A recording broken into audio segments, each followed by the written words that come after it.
desalinitzadores d'aigua de mar, que són aquesta, el Llobregat, aquí al Prat de Llobregat, i l'altra, que és la de la Tordera, que està al terme municipal de Blanes. Estem a la desalinitzadora del Llobregat, que el que fem aquí és captar aigua de mar a uns 2 quilòmetres de distància de la línia de la costa, més a baix, a la platja del Prat, i aquesta aigua és la que és aigua de mar, i aquí, en aquesta instal·lació, el que fem és desalinitzar-la, és a dir, convertir-la en aigua dolça i aigua potable. La planta té 3 grans etapes.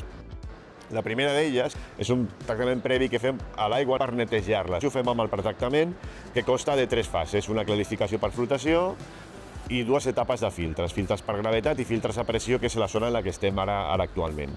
Posteriorment hi ha l'etapa de desalinització en si, que és mitjançant un procés d'osmosi inversa, en la qual utilitzem membranes semipermeables que deixen passar l'aigua, però pràcticament no deixen passar sals. I aquí és on obtenim ja un cabal d'aigua dolça.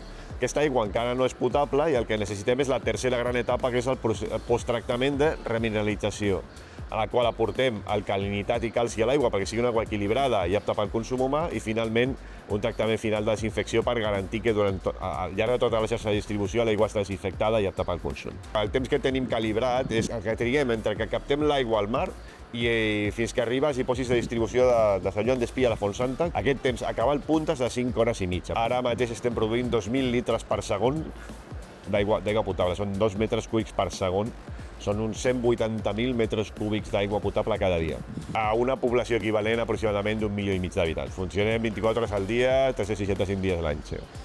A la situació de sequera, si no haguéssim disposat de la producció d'aquesta planta i també de la desalinitzadora Tordera, el nivell d'embassament seria molt inferior al que tenim ara, o sigui, hauríem patit molt més. A Catalunya n'hi ha previstes 2 plantes desalinitzadores més, una altra a Blanes, a la Tordera, just al costat de l'existent, que és la Tordera 2, i una altra que està planificada a la zona de Cubelles, que és l'Aitam del Foix, amb una capacitat inferior. Portem més de 2 anys amb una producció molt alta precisament per aquesta situació de sequera que encara persisteix, no s'ha acabat encara, òbviament. No? A la qual cosa sí, és una solució addicional per millorar la garantia d'abastament a la població en situacions com aquestes.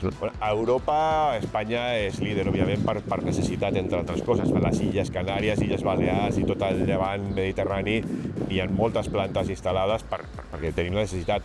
La resta de països europeus, sobretot del nord, no necessiten aquest tipus d'instal·lació perquè ja disposen d'aigües convencionals en quantitat. No? Aleshores, hi ha plantes desalinitzadores a altres països, en molta menor mesura, algunes petites a Grècia o Itàlia, però és la zona mediterrània.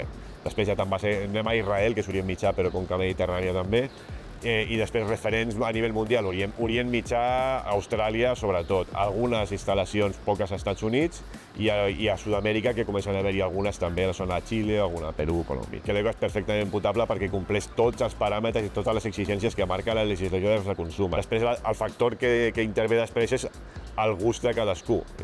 Cada aigua és diferent, totes seran potables, però degut a les seves diferències en continguts de minerals que poden tenir, el gust és diferent i les persones són animals de costums, per millor o per pitjor, això ja dependrà de cadascun, però l'aigua potable és al 100%, a més analitzem l'aigua a alguns paràmetres de forma contínua i altres diverses vegades al dia. És una aigua molt controlada que compleix tots els paràmetres per aigües de consum. Podem estar tranquils si la volem beure, no hi ha cap problema.